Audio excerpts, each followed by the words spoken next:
What's up, Cougar Nation, and welcome again aboard the Hype Train podcast. I'm your host, Joe Wheat. That's at Joe Wheat 27 on Twitter. As always, with my boys, Hunter Miller and Trevor Levitt. We are sponsored by Wilner O'Reilly Immigration Law. Guys, football's back, man. Can you see it in my smile? Oh, you dude, thought, what you, the? you thought the football helmets were a last year thing? Are you kidding? Bozos. Oh, my God. You really thought the football helmets were a last year That thing? was Not a chance. so savage. Oh my gosh. I had it right next to me on the We couch. planned the whole time. this. Like, look, you guys don't understand what happened before the show. Hunter shows up to the stream dressed to the nines. Like he's like, for the podcast audience, he's got the Lululemon jacket, he's got the chain, he's got multiple chains on his wrist. And then And then I ask him, so are the helmets a last year thing or are they a this year thing? not wanting to show anybody up, trying to be a good co-host. And then he just the stream starts and all of a sudden he's rocking the BYU helmet. And now we all are rocking our BYU helmets. What a great you know what I'm discovering right now? I need a game wearable helmet. Yeah, you do. What is that? I don't know. I like it. I look like Darth Helmet from Spaceballs. I need to look, but number 87. That's the sticker on the back of this. I don't know who was 87. Big 12 5 years legend ago, Mitchell Juergens. No, it's definitely after Juergens' time, I think. When did you get that? Let's Cole. It was given to me. Oh, probably 2021, 2021-ish, I think. It was gifted to my father from Kalani. And then my dad's like, I don't have anywhere for this. Would you like it? All and right. I was like, these absolutely. usually have a 5 years useful life. So we'll say it could have been 2015. So that reasonably could have been Juergens. But let's just say for the sake of argument. We got Hunter Marshall and Mitchell Juergens in 2016. Trying to see if it has a year. 2017. Hunter Marshall and Coy Harris. We're sticking with the mediocre white receiver trend. Okay. We got... Yeah, you got the 87. But you got to see who wore this model. You got to see who wore this. It's the... I mean, do you think Google Images... Cam Newton. It's like the Cam Newton helmet. I mean, this padding... I would have gotten so many less concussions in high school had this padding. Do you really think Google Images is flush with images of Coy Harris? His Instagram might. Okay, this doesn't make any sense. But you can look at Juergens. Look at Mitchell Juergens. He definitely didn't wear that face mask, but... That's the problem. Yeah, that's the thing. It's I have the face mask and... Yeah, he wore the Revo Speed helmets. Because that's the thing. Dude, it's such a unique face mask too. It's got the bars. This is incredible podcasting. It's got the side bars, and then it has 3. Yes, you are correct. Bars down the middle of the face mask. Feels like a long snapper helmet to me. We keep going down the list. 2019. Show me 2019 helmet. Give me names. Britton Hogan, deep snapper. Oh, maybe. We're cooking. We're cooking now. Let's look. 2019. Hogan, you'd be shocked at how few pictures there are. I am not shocked whatsoever. Come on. Give me a game image. Yeah, Let's go to his Instagram. 10 out of 10 podcasting. I do not. Trevor has taken off. You guys have both taken off the helmet. I'm sticking with what I got. The one I can wear is right there. I can maybe get it off. I don't think it was Britton Hogan. Britton Hogan was wearing the Rydell helmets, the one the kind that you have, which we all know is the best one. Dude, I feel like I'm about to get a concussion wearing this thing. Who else was 87? Give me 2 more names. We won't go through the whole list, but Coy Give me Harris two. and Mitchell Juergens were the only two in the window. Coy Harris. BYU. Okay. Yeah, beautiful helmet. So the first season Might that be our this was guy. used was 2011. So I didn't even know we were wearing Royal back then. It might be. It might be. Oh, now y'all take them off.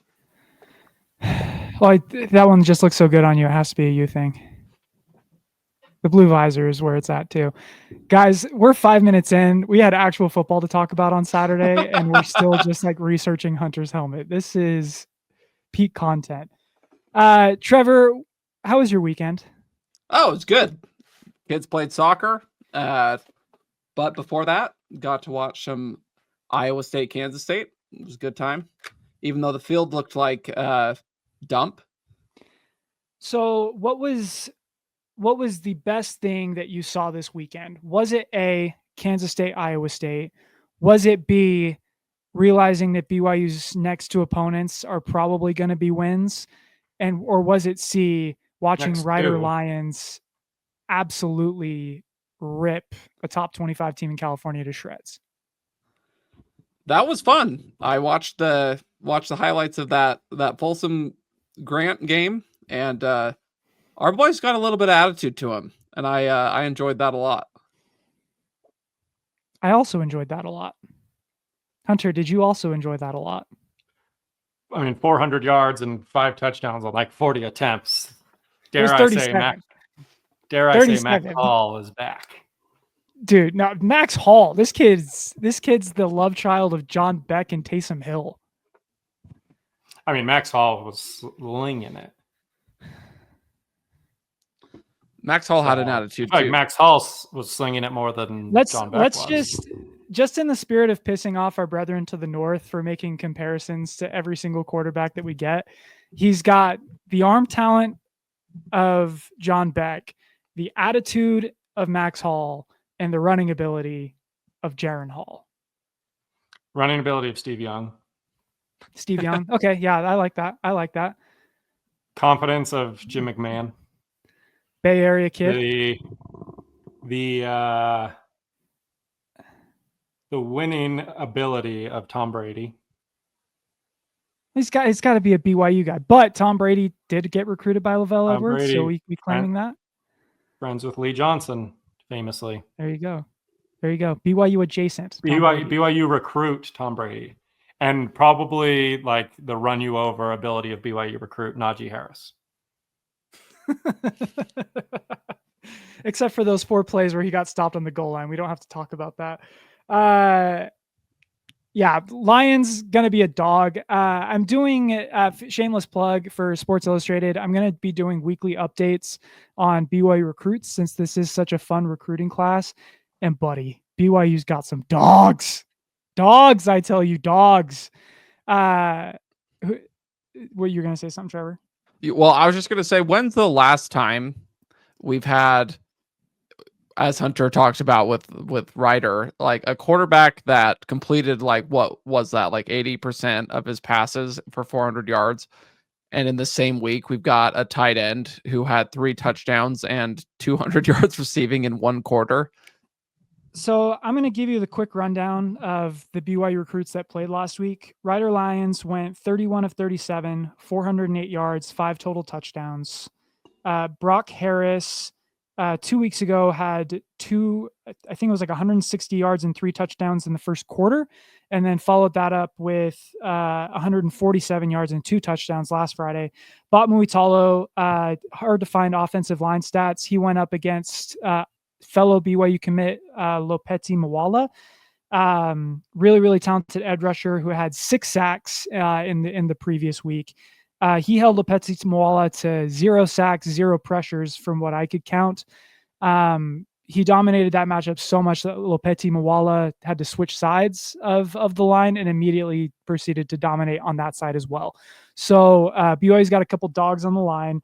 Graham Livingston, receiver that no one's talking about, had 16 catches, 176 yards, and 3 touchdowns in week 1. Matthew Need him- Mason, safety. Need him on my unit, had- fantasy team. Yeah. Matthew Mason had 13 tackles, a blocked punt, blocked field goal, blocked punt, PBU, What? and a partridge. Sorry.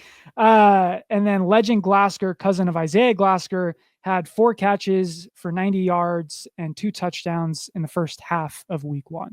So BYU recruits looking pretty good. Future of BYU. My one takeaway from watching that Rider Lions game is immediately after it was out of reach, they put in the backup quarterback, who's also a 4-star LDS kid, who also has an offer from BYU, and he immediately drops like a 50-yard dime to the 5-yard line.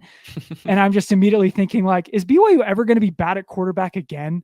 Like, my children, my unborn children are going to be deacons by the time BYU has a real quarterback question ever again. That's what it's feeling like. Is the factory open? Is it back open again? Okay, let's just talk about this for a second, okay? Was it ever closed? That's what I mean. That was going to 25 be the follow-up question.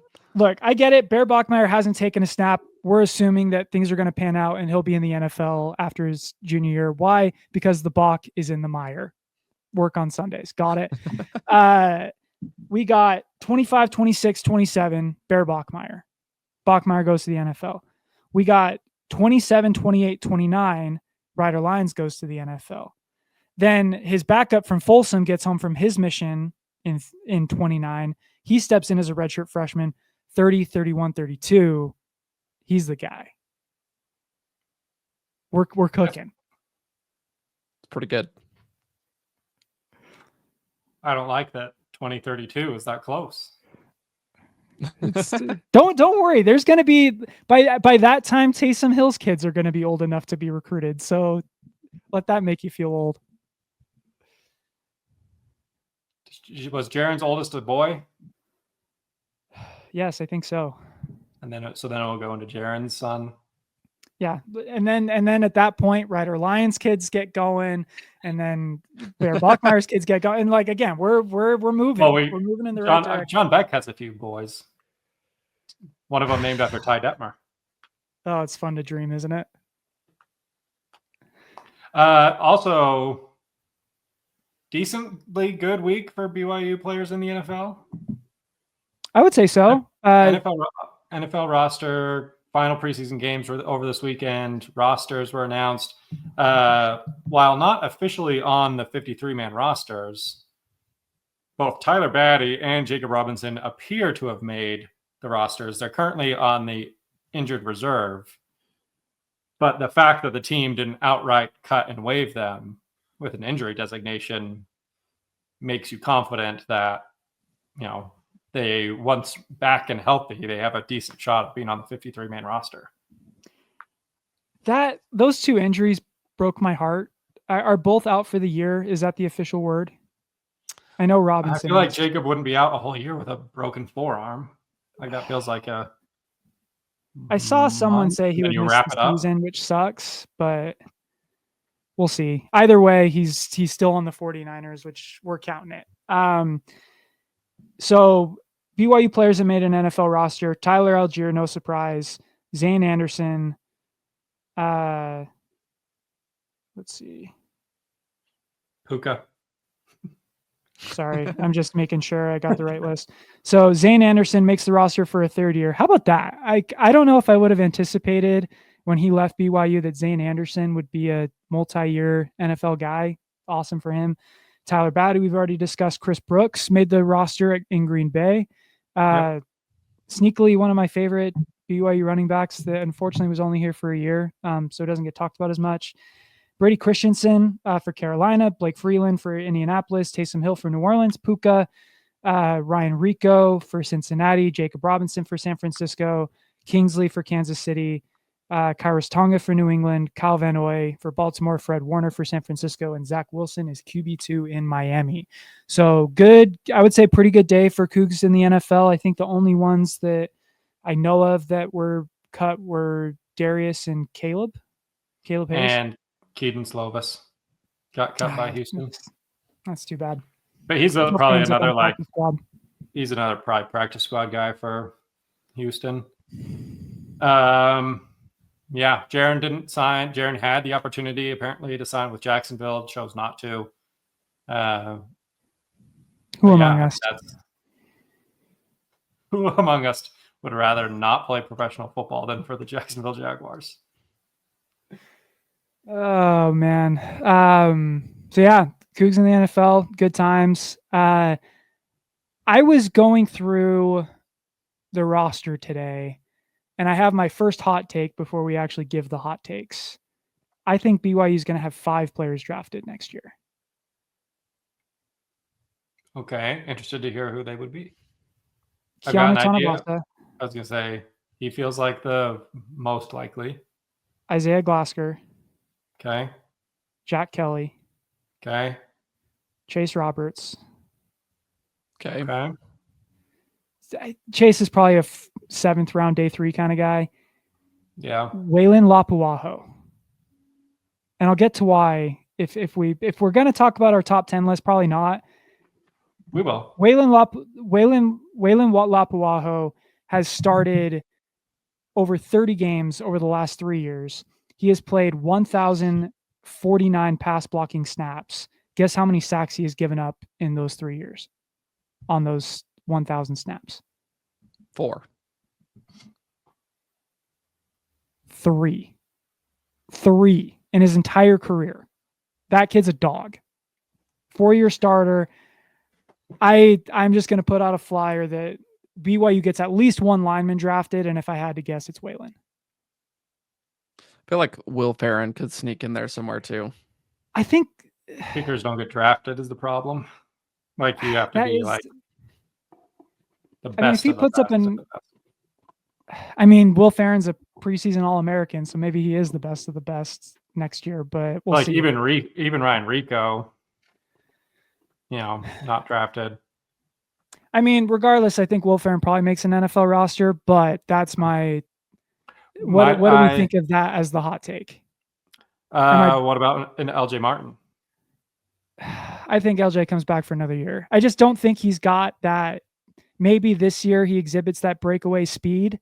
If he exhibits that breakaway speed, I could see him going at the end of this year. But I think he's going to have to put up at least like 1,100 yards for that to be a real possibility and be healthy.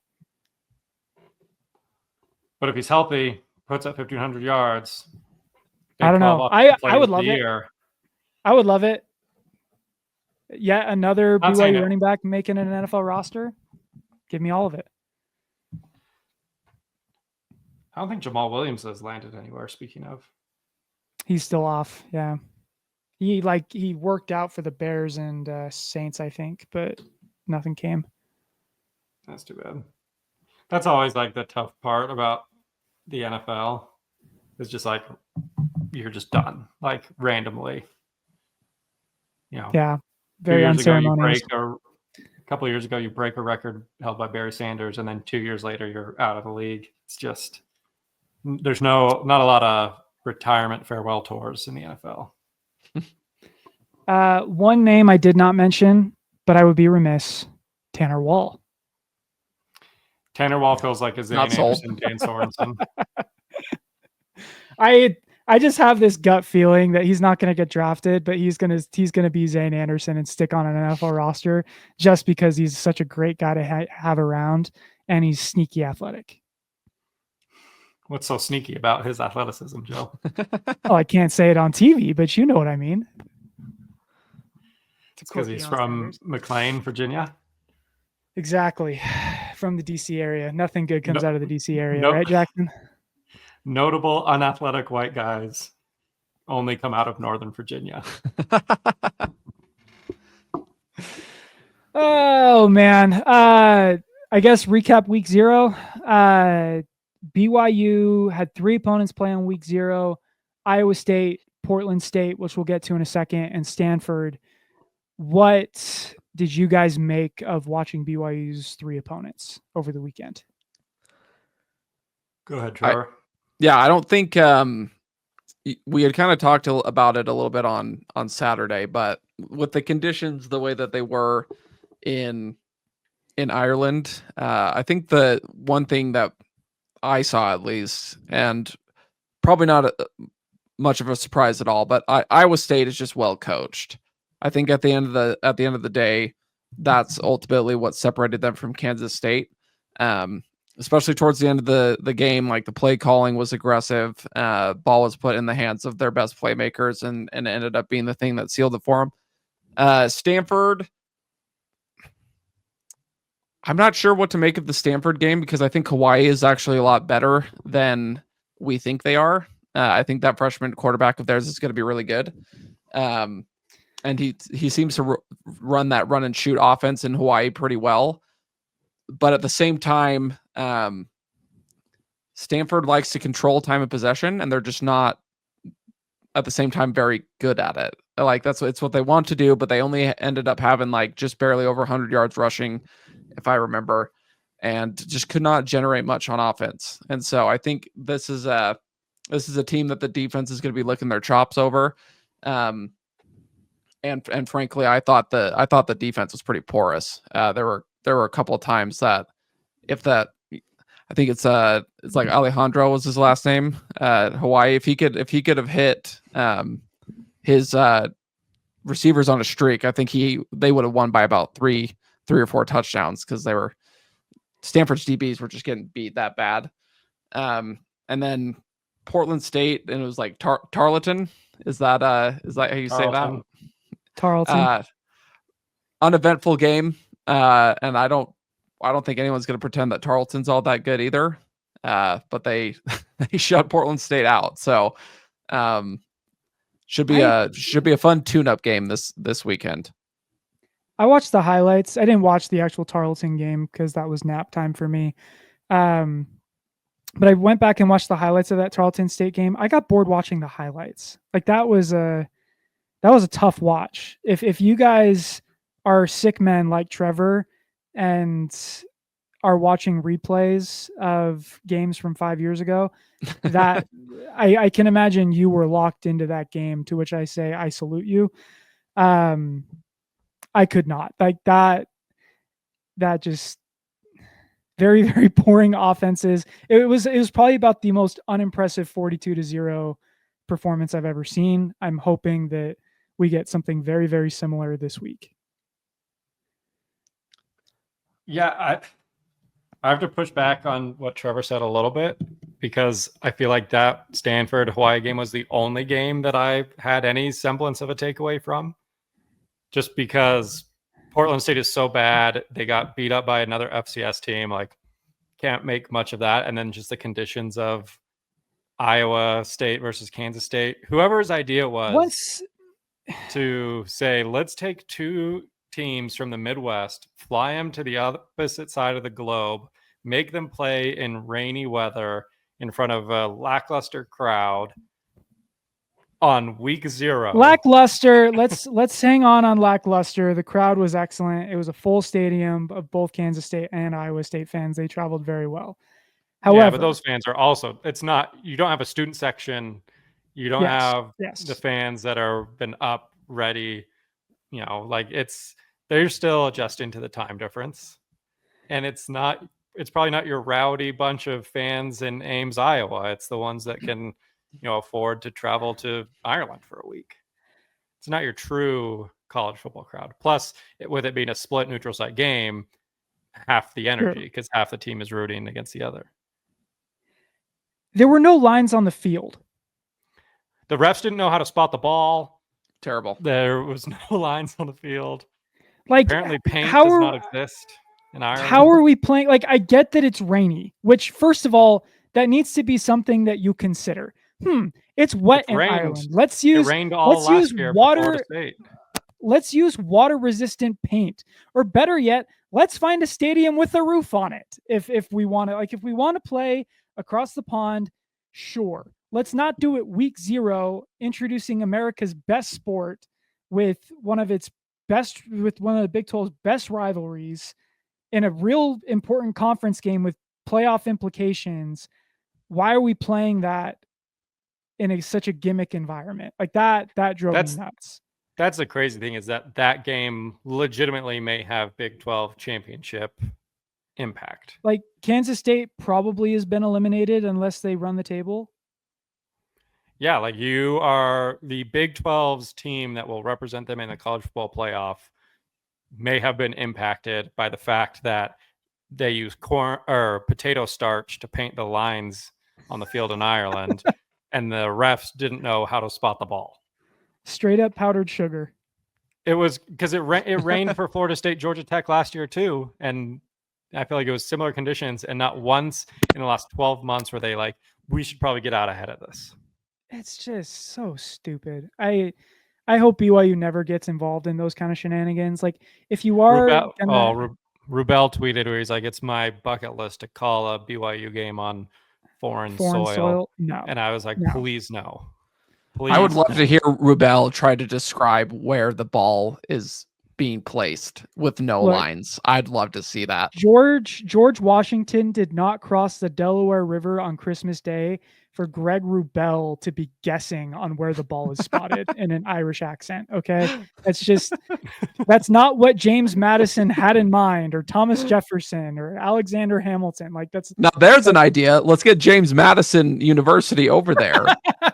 See, like, it was a cute idea when they had Notre Dame go and play in Ireland. Like, that was like, they are the Irish. I get it. They're the Irish. So let's have them go play in Ireland. Sure. But then we brought over like Florida State, Georgia Tech, and now we're bringing over two Midwest schools. Like, yes, they like beer. I get it. Like, they have that in common, but that's about all they have in common. Like, they were like, my favorite part was there was a picture circulating around the internet. Chandler showed this to me, where outside of a bar, they had like the flags of the teams, and they had an Iowa State flag. And then apparently they just Googled Kansas State flag and got the actual flag of the state of Kansas and hung that up. Instead of the Kansas State flag, they got the flag of the state of Kansas. Kansas's state flag. Yeah. And that's where we decided to host the opening of America's greatest national holiday. I'm telling you, James Madison versus Washington. That just in Ireland. Just cinema. I feel like you got to do that in London, right? We already send them the Jacksonville Jaguars every year. What else do you? How long must they pay for their crimes? So bad. But to bring it full circle, like the Stanford Hawaii game, at least felt like, okay, this is actually two teams playing a real football game with no gimmicks. And yet Stanford couldn't stop a Hawaii quarterback on one foot for 3 quarters. And then B, their quarterback can't throw the ball. And C, they had success. Their 2 successful drives were just run. And then it got to a point where it was a tie game with a minute and a half left. And instead of running the ball, they went pass, 3 incomplete passes, and ended up losing the game because they had to punt the ball away. And so defense is a big old, bad. Offense, bad. And then their coaching, bad. So in all 3 phases, Stanford looked less than Hawaii, which we all know is one of, the middling G5 teams in the Mountain West. So I'm with you, Joe. It feels like BYU might legitimately not be scored on until they have to go to East Carolina. That was the hot take. And the more I think about it, the more I think that could reasonably happen, that BYU is not giving up a touchdown until the end of September. Yeah, because it's 2 games bye week and then East Carolina. Yeah. So we legitimately might be 21st night of September until BYU actually gives up any sort of points. It's to finish off the Iowa State game, not a lot we can take away from that. I do think Iowa State is about what I thought they'd be. So that game, in my opinion, looks about the same as it did preseason. I thought both teams looked pretty good after halftime, like especially once the fourth quarter came around. I thought it was excellent football. Just took them, a quarter to figure out how to play on a field with no lines. Stanford was bad, dude. Like Stanford, they were so bad. I fear for their quarterback's safety in 2 weeks. Like, he was so bad against pressure. His PFF grade was 28 out of 100. 28. Can I? That's While we're on so the subject. bad. Oh my god. While we're on the subject, because this made the rounds this week, and I hate to detract from the conversation and steer it towards this idiot, but the unnamed Utah fan that was like, how bad must Bear Bachmeier be if he had to transfer away from Stanford because he wasn't going to be able to start over this guy who sucks? It takes about 5 seconds of research to look and see when Stanford's starting quarterback actually joined the team, which was after Bear Bachmeier entered the transfer portal. Bear Bachmeier was all they had, man. It took him more time to write that tweet than it would have been to just do the research. It's insane how little research these research institutions do. It's crazy. And then the Grok analytics, I was like, yes, this particular fan tweets about BYU 60% of the time, opposed to 40% of the time about his own team, is the cherry on top of that whole fiasco. But all right, so this was Ben Goldbrinson, which really just sounds like the name of a Stanford quarterback, does it not? They got him out of AP bio class. Like they've literally picked this poor guy off the street. Like he's a 6-year senior, was a transfer from Oregon State, journeyman college quarterback, literally brought him in because they had nobody else. Like one of my favorite parts of the broadcast was when Andrew Luck and Frank Wright came in initially. They said, all right, let's try and keep the offense as similar as we can with what it was last year, which was a lot more run-centric at the quarterback position. They ran that for about 2 days, looked at each other and said, nah, this isn't going to work. We need to go back to what I ran when I was here at Stanford. And so they bring in this guy off the street who's basically a statue in the pocket. And these were his numbers against the blitz. 6 of 16, that's 37% completion percentage, 37 yards, that's 2.3 average, 5% turnover worthy play rate. That's when he was kept clean. Okay. Like sorry, I said it was against the blitz. That's when he's not being blitzed. Okay. That's when he's just getting a base look from the defense. That's what his numbers look like. When pressured, 1 for 6, 16%, had a 36-yard completion, which is great. Also had a turnover worthy play, had a 52 passer rating. Like, again, 28 is your passing grade. Jay Hill is going to eat this man alive. That was my only real takeaway. And that their running backs haven't scored a touchdown since September of 2023. That was also quite insane. That was a crazy stat. That's a wild stat, dude. How do your running backs not score a rushing touchdown for an entire year?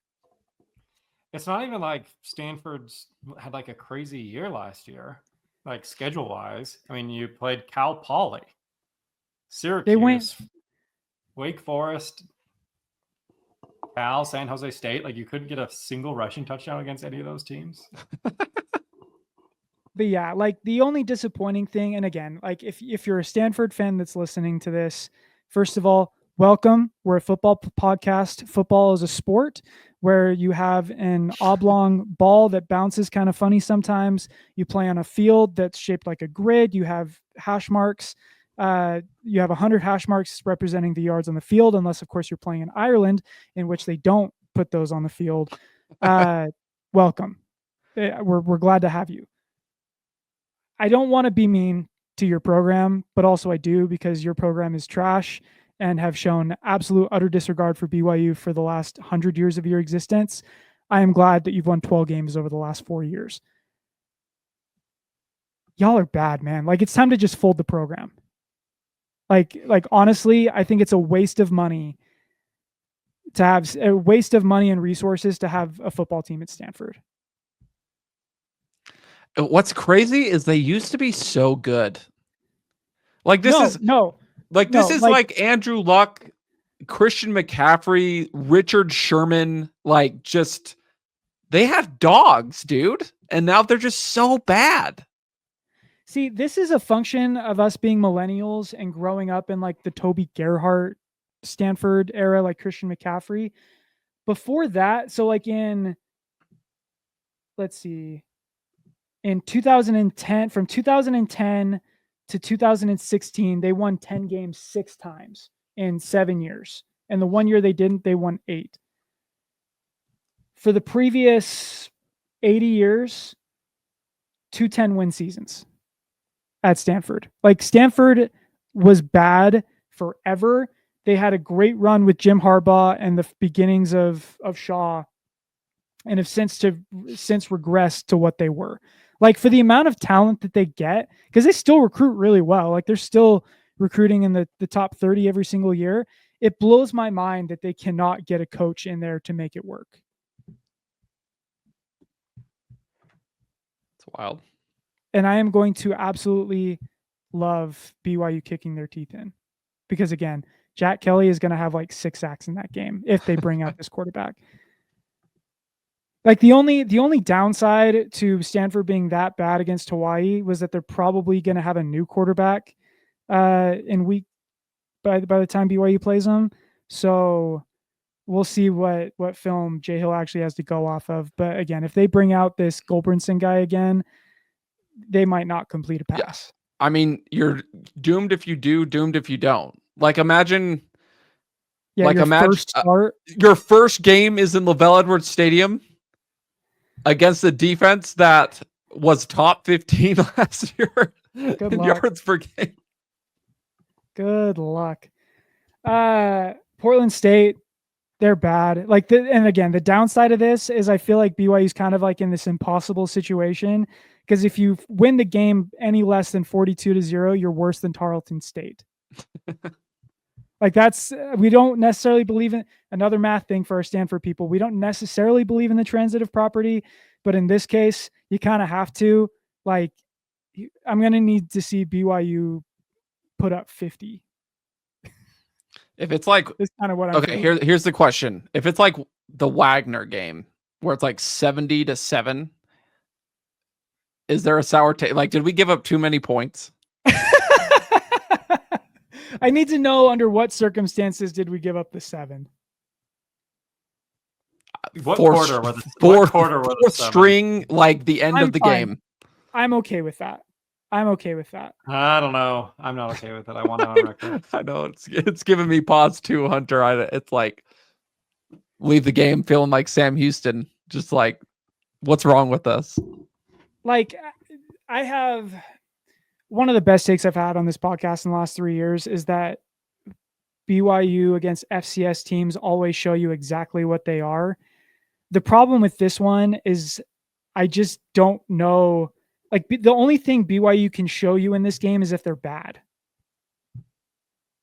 And that's kind of like a lot of good takeaways. It's a Portland State 2017, Sam Houston 2023 type game where they can't really show you a whole lot to be like, this is going to be a really good team, but they can show you a lot that will make you think this is not going to be a great team. I will say if they come out and score like on every possession in the first half, I'm probably going to show up here next week and be like, yo, this offense is going to be so good with Bear Bachmeier back there. Like I'm just predicting that now, but before I get the blue goggles on, I'm just going to say like, it's going to be really hard to generate any positive opinions on this unless they win by at least 50. I think, listen, like, is it like season predictive worthy, like any sort of win against Portland State? If BYU does what they did the last 2 years against FCS opponents and win 41-13, I'm probably hitting the panic button. I just feel like feel like one takeaway from this game, and it's actually something that I would like to see and walk away from the game feeling good, is can Bear Bachmeier do the boring stuff? Like this is a game where you're creating habits for the rest of the season. Like doing things right, irregardless of who you're playing, is a big part of success. And I think that, to me, like if this team could come out and win by 50 and play a sloppy game, that would be a little concerning. Like, if you can't take care of business and do it the right way when the pressure is off in its entirety, like, what are you going to do 8 weeks later when you have to win either the last 3 games or 2 of the last 3 games to make it to the Big 12 championship? Like, that to me is, can you be crisp and can you do the boring stuff right against a team like this? Like, to me, that's kind of like the one and only takeaway you can get from this. And for Bear, like, he's a big part of that. Like, can you do the boring stuff? Can you not get a big head? Can you do what A-Rod expects of you each and every play? He doesn't have to show that he's a superstar.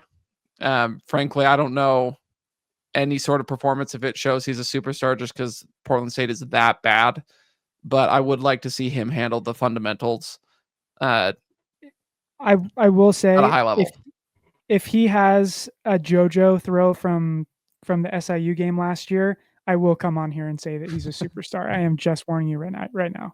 That's what I was going to say. As we sit here and be like, yeah, there's not a lot of key takeaways if BYU just does what they're supposed to do, and yet if you go back and listen to our podcast after the SIU game last year, we were very much like, Jake Retzloff is better. He is him. BYU is going to be awesome. They look phenomenal. Which in our we defense, were right. Which they did, and they were. It's all true. So we preface this game by saying, yes, BYU is playing one of, if not the worst FCS team in the country. They should win 70-0. With Kalani as the head coach, it probably will be more like 50-something to 0. They might let up a field goal or even a touchdown in there. But we are going to come on this podcast next week, unless BYU shows us a Sam Houston type game where they score like 14 points. We are going to come on this podcast on next Tuesday and celebrate the crap out of a win. Oh, we 100% will. Spoilers, And- Hunter. Jeez. But like the thing is Aaron Bachmeier will throw for 100 yards and 1 touchdown, and I will come on this podcast talking about Devin Dampier Heisman hype. So, but I think the point is, if BYU covers the spread, then I think BYU, our takeaway from that is they look about what we expected them to, and we expect them to be a 9-win, 10-win team this year. At least that was our. But the people making that spread also have BYU's like win over under pretty low. It's 6.5. I don't know. Like, they don't know, but they're about to find out. Like, I would not touch this game on the spread. Probably not. I think BYU like everyone's should asking win me, like, 70-0. But Kalani Sitake is known for, well, I want this coach to be my friend afterwards. And so if it gets to a like 42-0, I think all the foot firmly goes on the brakes. Like, my biggest concern is I really want this to, like, the last 2 games that BYU's played against FCS teams, BYU's like really the last 3, BYU's aired it out a ton. And I really want it to look like that this time, because you have a true freshman quarterback that you're trying to get comfortable at the FBS level. At the same time, I don't know. I hope that they treat this game like a practice, in the sense that they're doing this for their benefit. Like, you're paying Portland State to come here. Like, you don't owe them anything. You're paying them to be here. I hope they treat this like a practice, in the sense that we're getting meaningful, valuable reps against somebody else. Our goal here is to get our QB1 ready for the rest of the year. And so I hope that they don't just come out and say, yeah, we can beat this team, 35-7 by just running it down their throats all game and only having, 7 possessions. I hope that that's not the mindset. I hope it's, let's get our quarterback as many reps as they possibly can. Well, I think that Bear Bachmeier is going to be in longer than we would probably guess. I would say probably third quarter. Like, the rest of the offense, like, you'll probably keep in your starting lineman in there. You'll probably keep in Bear, but I would guess that they're going to cycle out LJ. They'll cycle out Chase, JoJo, Parker. Exactly. Like, we're going to see a lot more Cody Hagan and Tiger Bachmeier in this game than we will. Yeah, we'll probably see a lot of Tay Nakua as well. We'll probably see a lot more of them than we will of Chase. But I'm actually okay with that because like those other guys need reps in game in this system too. Let's keep Chase healthy for when we actually need him down the road. Yeah, I think if this was a Jake Retzloff game, or going back to years past, a Jaron Hall, Zach Wilson, Keaton Slovis, like any other veteran quarterback playing, I think we don't see him at all in the second half. I think you probably get a whole extra quarter with Bear than you otherwise would have if it's a not true freshman making his first start, because he needs all the live action you can get. You're doing him no favors by not letting him play the second half against a team like Portland State, where you need him to go out and have live reps, get practice, work on making throws, nail down his timing with his wide receivers. All those things need to happen that, quite frankly, you can't simulate game action in a practice. So let him get as much game action as he can. I think if he does not, even if BYU's up 80-0, if he does not play at least 3 quarters, it's doing a disservice to Bear. I agree. But speaking of good service,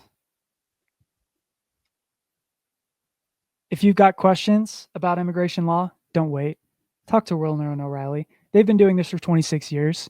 They've got an immigration officer on staff. They help everyone from big corporations to from big names to everyday families. They get the results that those families need. They speak 10 languages, offer free consultations, and they're getting real results despite all of the noise out there. And the best part, if you're a Hype Train listener, your consultation is totally free. Just head to WilnerO'Reilly.com and let them know that we sent you. Again, everyone knows somebody, especially as a member of the church, that is probably in need of some kind of immigration help. Talk to Wilner and O'Reilly. Great ad read. You're nailing those down, but I do think you messed up. You did say that it was free for all Hype Train listeners. That must be a typo. Yes, Hunter. That consultations are 100% free for Hype Train listeners. My goodness.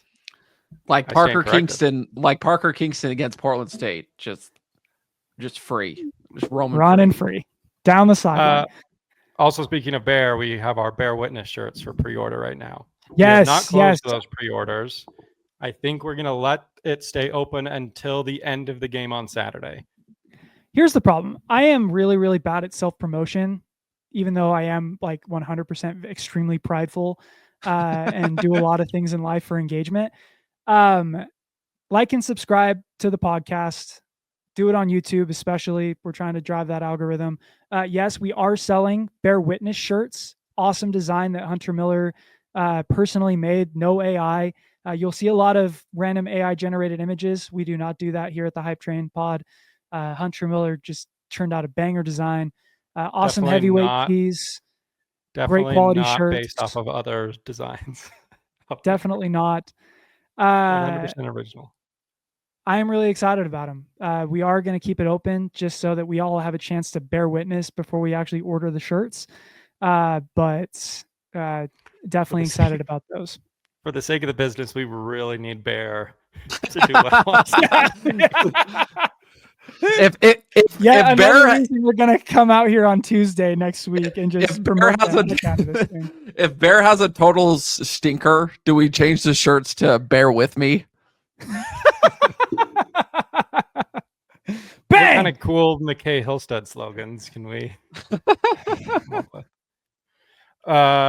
Yeah, I mean, but if he comes out and throws for 5 touchdowns, the pre-orders are going to go through the roof. 100%. And there's a certain Twitter account that I will be talking to who said that there was a Baylor fan said if Bear Bachmeier has 20 touchdowns this season, he will read the Book of Mormon from cover to cover. If Bear Bachmeier throws 5 touchdowns in this game, I'm coming right to him and go, quarter of the way there, buddy. We're close. Quarter of the way there after game 1. When will people learn to stop tempting God? Don't test the Lord, and for the beefy 5-layer guy, don't test the devil. Okay, like they will. There's both 2 things you don't mess with on this earth, and it's God and Taco Bell. Let's do our hot takes, season-long hot takes, and then we'll do our predictions And we also have a So new sponsor on our hot takes. yes, segment. our season-long hot takes this year are sponsored by Odeon Menswear. Why? Because you will look hot if you order a suit Bang. from Odeon Menswear. Okay. I got fitted for my suit on last Thursday, and buddy, they look good. Rest of the crew is going in for their suits tomorrow. We're going to be dressed to the nines from head to toe, preferably next week on the podcast. Let's all just show up in our Done. football helmets and Odeon suits. Why not? I might wear mine with our to the Wilner and O'Reilly stuff on top. Whatever. We'll do what we got to do. But I might wear my suit to the game on Saturday, a la the 1980s BYU student section. there we go. Because the 80s are back at BYU football. We had QB Ty factory is Detmer. back. We had Ty Detmer, and now we have a tie quarterback. So we all wear ties for the tie. There you go. My wife, or not Print my the wife, shirts. my friend's wife is from Thailand. They are very excited. Let's go. Dude, look at BYU, man. World is our campus. We're just doing all kinds of First- ethnic outreach lately. First black quarterback, first Jewish quarterback, first Asian quarterback, with And Keaton Keaton Slovis in the middle. And then token white guy. That's but Slovis, not LDS. Yeah, there you go. I like that. Good save. Let's see. Really- oh, yeah. Hot takes for the season. I think we're each gonna have 3. I think we can just kind of do it in round robin order, and we'll see where we get to. My first hot take is going to come with a little bit of repentance. Last week, I said that BYU was going 9-3. I was wrong. BYU is going 10-2. Okay, they're not You losing were to trying Cincinnati. to find a loss last week. I know they're not losing Really to Cincinnati. BYU is going undefeated at home. It's time. BYU has gone undefeated at home twice since 2009. That was 2008. That was 2015 and 2020. 2020, we didn't have anyone in the stands. So like, does that really count? It's time. BYU was a pooch punt away from doing it last year. If BYU does that, I feel very, very confident BYU is going to Arlington, because that means that you beat Utah, you beat TCU. Really, if you take care of business in those first 6 games, this turns into a 4-game season. And then at that point, you just win your home games. And BYU's sitting in a really good spot. I like that. My hot take, I thought this one was pretty good. I think that BYU is going to end up with a larger positive turnover margin than they had last season. So last season they were +8 in the turnover margin. I think you bring in a quarterback who, according to Aaron Roderick, has been careful with the football, has been accurate, and you bring in a defense that's obviously incredibly talented. I think that they're going to have a 9+ positive turnover margin, meaning, for those of you at home who are not sure maybe what that is, if, say, BYU forced 10 turnovers and threw 1 interception the entire season, then they would have a +9 positive turnover margin. I think something like that is in the cards this year. I think BYU is going to turn the ball over, or I should say turn the ball over for the offenses that they're playing against, and they're going to hang on to the football. And for me, I think that's a step in the right direction for a successful season. I think that's a great take. To nail down on that even further, I really want to see BYU have 1 turnover or fewer per game. BYU had, 21 last season on offense. The funny part about this is that because BYU generated 29 on defense, everyone talked about how lucky they were. If they go +9 this year with only 12 turnovers and then 21 from the defense, people are going to take BYU more seriously. And that's really dumb. But I really want to see this offense take care of the football better, even with the true freshman quarterback, who I think is going to take better care of the football than Jake did last year. I like it. I'm going to go defensive side of the ball. In 2023, the BYU defense had 11 sacks. They improved upon that number, and in 2024, they improved from 11 to 20 sacks. I'm going to say BYU takes a similar type jump this year and goes from 20 sacks to 30 sacks on the season for the BYU defensive line, which would be the most since 2015, which was anchored by Bronson Kafusi, Harvey Longy, Fred Warner, and Sione Takitaki. I love Please. that one. They had 40 sacks that year. Ooh, They're not going to get quite to that point, but I think BYU defense 30 sacks, which would be the most in a decade. man, 3 a game. That's sick. So I don't know who that 44 guy was on Kansas State. He had 2 in like one drive. I didn't know that was legal. Like that like sometimes I watch football, like watching preseason this year and seeing a couple defensive linemen generate 2-3 sacks. Like people are getting sacks every drive.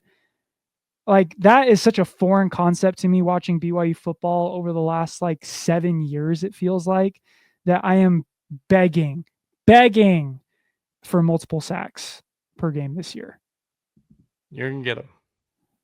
You're going to get at least 2 a game. It's time. With Coach Yeah. Pua is going to get him going. with Keanu Tanavasa up the middle, with the outside pressure from your linebackers like Isaiah Glasker, Jack Kelly, with Ephraim Asiata, who apparently, according to coaches on Coordinator's Corner this week, they were like he was like the MVP of fall camp on the defensive side. He's listed as an outside linebacker now, so he's shifted from that defensive end position to outside linebacker, like we talked about a few weeks on the podcast, where you're going to have a few guys kind of playing that hybrid role like Sione Takitaki did.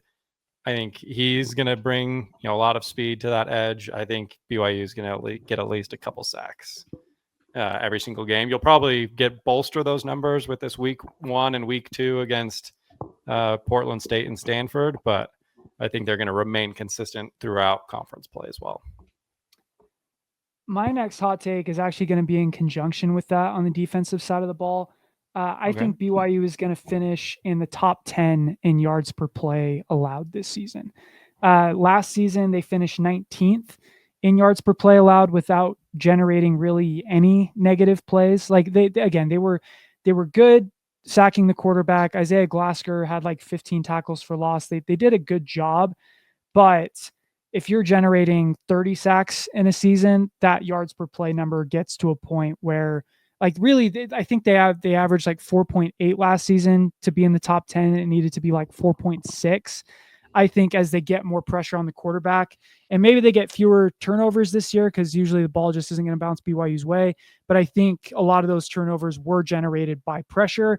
If the quarterback just doesn't get the ball out as quickly, those turnovers become sacks, and BYU's yards per play number jumps from 19th to 10th this season. I like it. Love that. I'm going to move over to the special teams. I think by season's end, Will Farron will be your record holder for longest field goal made at BYU at 57. Ooh, I like this one. That's a great take. I think he's gonna get his shot, especially towards like the end of a half. Very well, maybe this week, like BYU's marching, doesn't have a ton of time. You spot him, a 58-yarder in a game that really doesn't matter, and the kid's got the leg and he's got the mannerisms and the mentality to hit it. And I think he does. I think he plants it, and we're all sending him off to halftime with a brand new record under his belt. Can we up that to 60? I think he's going to hit from 60 this year. I think. Okay, here's my take on that. I think he'll get a shot. I don't know if he'll make it. Oh, what kind of a hot take is that? Just that he's going to make it from 57, but he's not going to make it from 60. Come on. There's a little bit more to, I don't know. You know what I mean? Like it's like there's like a threshold there. It's a great take. Like did you guys see on Mitch Harper's podcast, Will Farron told him that his range was up to 65? I mean, that one he hit from like 52 against Colorado in the bowl game was like, that would have been good. 3/4 up the up. That Yeah, hit me yeah, so yeah. That would have been good from about 64, probably. like the Nate Slack made this point, and it's a great one. If BYU gets the ball on the 25-yard line, they need to gain something like 27 yards to get to field goal range. Like 2 first downs and you're there. Crazy. It's a What a weapon. That's a weapon, dude. What a weapon. Love it. The important question though is which game does that field goal come in? I would say game winner against Utah again, but they're winning that game by 40. Dude, could you imagine Will Farron Doing it again? record breaking field goal to win the game from 59? I'd storm the field. I think I would too. All right, Hunter, A what's 60-yarder against Utah to win. That would be a Holy War all-timer. I needed a clarifying question because I was 4 years old at the time and I'm not entirely sure. Gennaro Guilford, safety or cornerback? corner? Okay. So my hot take is that 2 years ago I was high on Eddie Heckard. And I said BYU has not had a pick six by a cornerback. I think it was since like Justin Robinson in like 2007 or 6. BYU did it. This last year, I was high on the entire cornerback room. Cornerbacks were great. The defense as a whole was great. This year, I am once again selecting a BYU defensive back. I believe he's going to make an appearance in some of our top 10 players list that we will do after this. But I'm going to say that Evan Johnson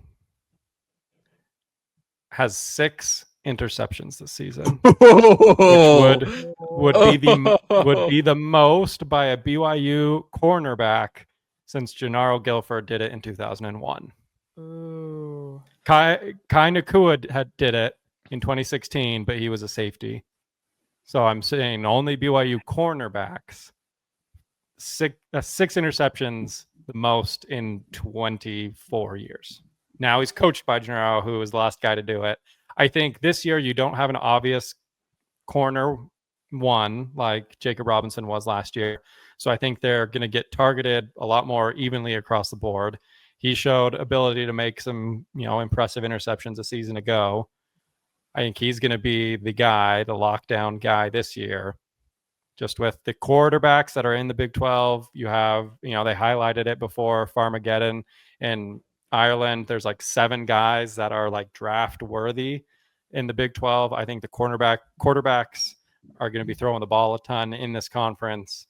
I think there's going to be a lot of opportunities to get some interceptions, and I think Evan Johnson is going to have the most by a BYU corner in 24 years. Would you guys believe me if I said that Evan Johnson was BYU's highest rated defender last year on PFF? I mean, I have to now. Have no other choice but to believe it. In 230 pass coverage snaps, he allowed 11 catches. 2 interceptions, no touchdowns. I mean, come on. You're proving my point for me. I know. So Hunter's take is getting less and less hot by the minute. I freaking love this take. Of all the cornerbacks, I mean, he led the team in passer rating when targeted, 28.4. For reference, a 39 passer rating is spiking the football into the ground. So targeting Evan Johnson is worse than spiking the football into the ground. So I'm enjoying this. Come on, dude. Data. I'm 2 for 2 probably already. Okay, so all right, quickly number 3 for you. Bear Bachmeier is going to finish the season with a passer rating above 140. For reference, Jake Retzloff was about 136 last year. Mostly because I don't think Bear Bachmeier is going to be as explosive as Jake was, but I think he's going to take care of the ball exceptionally better. Based off of all the media observation windows we had, the scrimmages that were reported, Bear threw 1 interception in a team portion.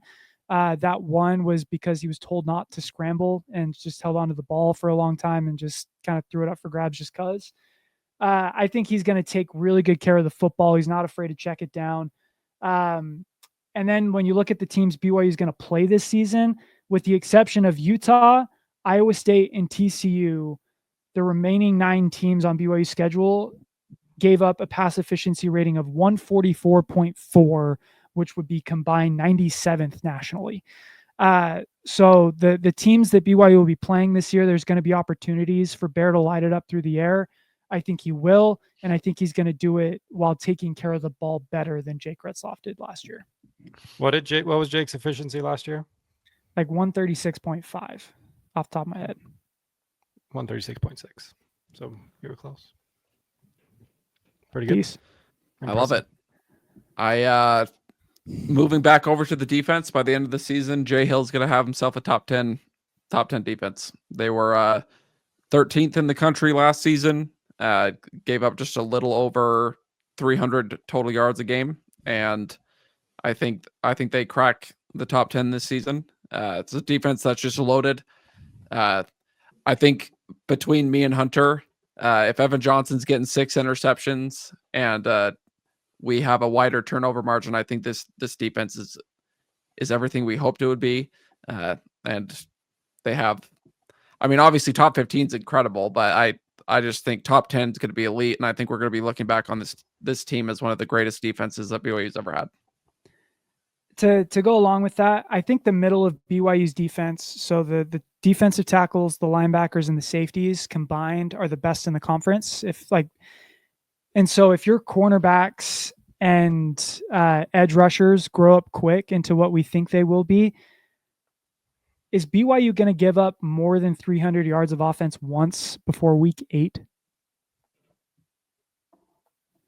Because Portland State's not doing it. Stanford's not doing it. I don't think West Virginia is doing it. Maybe Colorado does it. Probably not. Arizona's not doing it. Utah's definitely not doing it. Never. And then it's Iowa State, who might do it. Man, Jay Hill's awesome. I love him. What a coaching staff. Man, I love Jay Hill. Hunter, what's your last hot take? I'm going to say that Bear Bachmeier ends the 2025 season. I'm going to take your take, Joe, and build upon it. Not only will he have a better efficiency rating, but Bear Bachmeier will finish the season top 5 in the Big 12 in efficiency and completion percentage. All right, let's see where Jake Retzloff a season ago was 8th in efficiency. Wait, no. Filtered it wrong. He was 7th in efficiency, 0.3 points behind, or 3 points behind the person who was in 5th. Okay. So you by getting to 140, we would both be in agreement there. Correct. Yeah. And that's assuming that none of the other people would improve too, but yeah. I like it. I don't know, man. I really think Bear's going to be good. And that's not just like wishful thinking. It's because I've seen it with my own eyes. Seeing is believing. I think this kid is going to be really good. He throws the ball well. He's accurate. And he didn't really force the ball into any dangerous windows that I saw. Like the only interception that I've seen from him was just a miscommunication. And so like, if there are going to be interceptions from him, like the true freshman mistakes that we talk about, it's going to be because he's not on the same page as a receiver, not because he forced the ball and was reckless with the football. Yeah. Like, he's going to be freaking good, man. With the top 10 defense and a quarterback that's top 5 in the conference, BYU 13-0. Bonus hot take. BYU's going to Arlington. They're doing it. This is the year. Damn right. To play whom? Who cares? BYU by $1 billion in that one too. Realistic again. Like BYU has 2 seasons this year. Survive the first 6, split the middle 4, and that's then 3 seasons. well, I'm adding UCF and those are dubs. So I've already repented of that take. Like I really think that just split the middle two and BYU's going to Arlington. Yeah. Hot got the team takes to do for it. this week. Do we want to quickly just give our top 10? We're gonna send out Yeah. everyone's top 10. We don't need to give a whole lot of context to it, but I think if you want to just rattle through your top 10 players headed into 2025, and then we'll get into hot takes and predictions for the game. All right. go first. Go ahead. Okay. I'll start from number 10 and work my way up. Number 10, I have Tanner Wall. Number 9, Parker Kingston. 8 is my guy, Evan Johnson. 7, I have Andrew Gentry. 6, Will Farrell. 5th, I have Jack Kelly. 4, Chase Roberts. 3, LJ Martin. 2, Keanu Tanavasa. And number 1, Isaiah Glasker. Love it. Number 10, I got Evan Johnson. Number 9, Parker Kingston. 8, Will Farron. 7, Tanner Wall. 6, Waylon Lapuaho. 5, Keanu Tanavasa. 4, LJ Martin. 3, Jack Kelly. 2, Chase Roberts. And 1, the verse of 12 Days of Christmas himself, Isaiah Glasker. We've got sneaky close lists here, fellas. At 10 for me, Tanner Wall, Shadow Jackson. Number 9, Parker Kingston. 8, Evan Johnson. 7, our boy Will Farron. 6, Waylon Lapuaho. LJ Martin is at 5. Keanu Tanavasa, at 4. Chase Roberts at 3. Jack Kelly at 2, and then the surprise of absolutely no one, Isaiah Glasker at number 1. I love when we're actually in agreement, because we didn't discuss our lists like together at all. We just kind of put them in the Google Doc, and they all gave us this pretty much the same 10 players. I just looked. We had what, 6 people fill this out in our group chat, and they all put Isaiah Glasker as number 1. That's sick. That's the obvious pick. He led. Look, I'm gonna save this for my article tomorrow. I know we said we weren't gonna go in depth. I'm just gonna name, when I said he's the 12 Days of Christmas verse, I'm just gonna name the following stats: 70 total tackles, 36 stops, 15 tackles for loss, 4 sacks, 3 interceptions, 3 pass breakups, 1 touchdown, 1 forced fumble, and a dirty bird in a pear tree. Those are just the stats that he led the team in last year. Okay. Whatever BYU does best on defense, Isaiah Glasker is the best at that thing. Okay. That kid is special. Enjoy it. This Please season. stay healthy. All three of us had the exact same list, except for one exception. I had Andrew Gentry, and you two had Waylon Lapuaho. Is the only someone on the offensive line. Yeah. Other than that, different orders, but the same 9 guys with that one exception. And from what I can tell, the rest of the lists, we had, obviously Chandler, who's been on the show, filled out 1. We had Jackson, the hype train guest of the year winner. We had Nate Slack, friend of the show from KSL Sports, fill 1 out. And then we pulled the fans, and then we used those rankings to create a composite ranking. And I believe basically everyone there's a few differences across the lists. But for the most part, I think everyone had 70% of the list was the same. And like Trevor mentioned, everyone had Isaiah Glasker number 1. I'm just so mad that 2 years after this idea's inception, that Keelan Marion wasn't around for me to put him top 3 on the list. Finally would have been a deserved ranking. It would have actually made sense this year, and the dude dipped. Trevor was about ready to retire from the list. And it's what sports fans do. We rank things, and Trevor was like, not without my goat. Yeah, Hunter was like, here, fill out a top 10. And I don't care that we have a bear. I don't care that we have a tiger. Give me my goat. How am I supposed to fill out a top 10 without a will to live, Hunter? That's the question. But you do have a will to Farron. Trevor did say afterwards in the chat, it's finally nice to not be verbally assaulted for my rankings. I love it.